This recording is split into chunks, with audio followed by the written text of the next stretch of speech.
ఒక అమ్మాయి పెళ్ళైన తర్వాత ఆమె మ్యారేజ్ తర్వాత మళ్ళా ఇన్లాస్ హౌస్ లో ఆమె సంసారానికి వెళ్ళాల్సి వస్తుంది. వెళ్ళిన తర్వాత భర్త ద్వారా కానీ లేదా వాళ్ళ పేరెంట్స్ ద్వారా కానీ ఎటువంటి సమస్య ఎదురైనా ఆ అమ్మాయి సాల్వ్ చేసుకోకుండా, చేసేవాళ్ళు లేకుండా ఆ అమ్మాయి ఆ యొక్క బాధని అనుభవిస్తుంది అంటే దానికి పర్యవసానం ఏదైనా జరగవచ్చు. అందుకే ముందే ఆ యొక్క బాధని వాళ్ళ భర్తకి ముందు క్లియర్గా వినిపించి, ఆ తర్వాత వాళ్ళ పేరెంట్స్ వినిపించి వాళ్ళ మీద కేసులు ఫైల్ చేయొచ్చు. కేసులు అంటే క్రిమినల్ కేసులు పెట్టొచ్చు.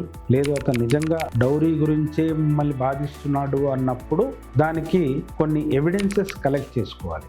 అతను అడిగేది ఫోన్లో అడిగాడా, లేదా మెసేజ్లు పెట్టాడా, లేదా అతను వాళ్ళ తల్లిదండ్రులు నిన్ను కూర్చోబెట్టి అడిగారా, ఎవరు ముందు అడిగారు, అతను ఎవరు, వాళ్ళు ఎవరు, ఇవన్నీ కూడా వివరాలు దాంట్లో కంప్లైంట్ ఇచ్చేటప్పుడు మెన్షన్ చేసి ఇస్తే నిజంగా ఎవరైతే ఎదుర్కొన్నారో సమస్యలు వాళ్ళకి న్యాయం జరిగే ఆస్కారం ఉంది.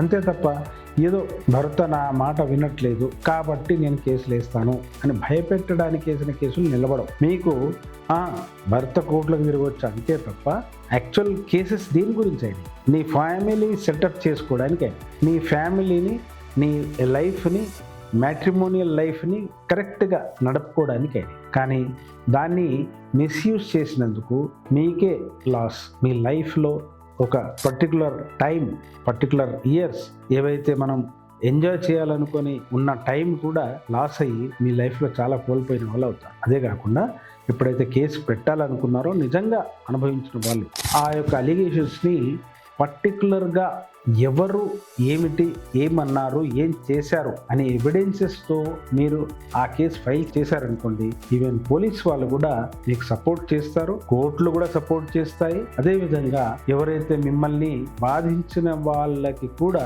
శిక్ష వేయించవచ్చు. కానీ వితౌట్ ఎవిడెన్స్ చాలా కేసెస్లో, మ్యాట్రిమోనియల్ కేసెస్లో ఏమైనా అనుకోవచ్చు. ఇప్పుడు భర్త తల్లిదండ్రులు కానీ, భర్త సంబంధికులు కానీ వాళ్ళు ఎటువంటి ఆధారాలు మీకు అమ్మాయికి దొరకకుండా జాగ్రత్త పడతారు. అలా కాకుండా ఎవరైతే ఈ మధ్య ఎప్పుడైనా ఎవరైనా ఎడ్యుకేటెడే అయి ఉన్నారు, ఆ ఎడ్యుకేషన్కి మీరు విలువ ఇవ్వాలి. ఆ ఎడ్యుకేషన్తో మీరు తెలుసుకోవాలి. బుక్ నాలెడ్జ్ కానివ్వండి, ఇటువంటి వీడియోతో నాలెడ్జ్, లీగల్ నాలెడ్జ్ కానీ తెలుసుకొని వాళ్ళ మీద correct allegation along with evidence మీరు ఫైల్ చేశారనుకోండి, డెఫినెట్గా వాళ్ళకి శిక్ష పడుతుంది.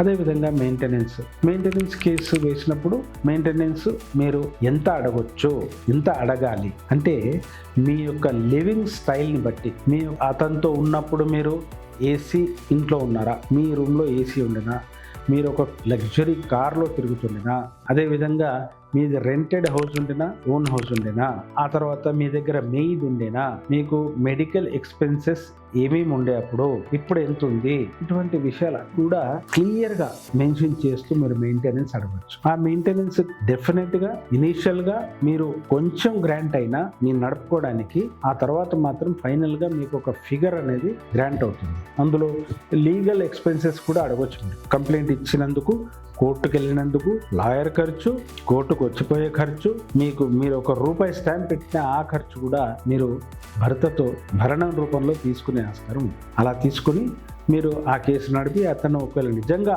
మిమ్మల్ని బాధించిన వాడైతే, మీరు వద్దు అనుకున్న వాడైతే డెఫినెట్గా శిక్ష పడేటట్టు మాత్రమే మీరు కేసు ప్రిపేర్ చేయించండి. ఆ కేసు పెట్టిన అలిగేషన్స్కి ఆధారాలు కంపల్సరీగా పెట్టండి.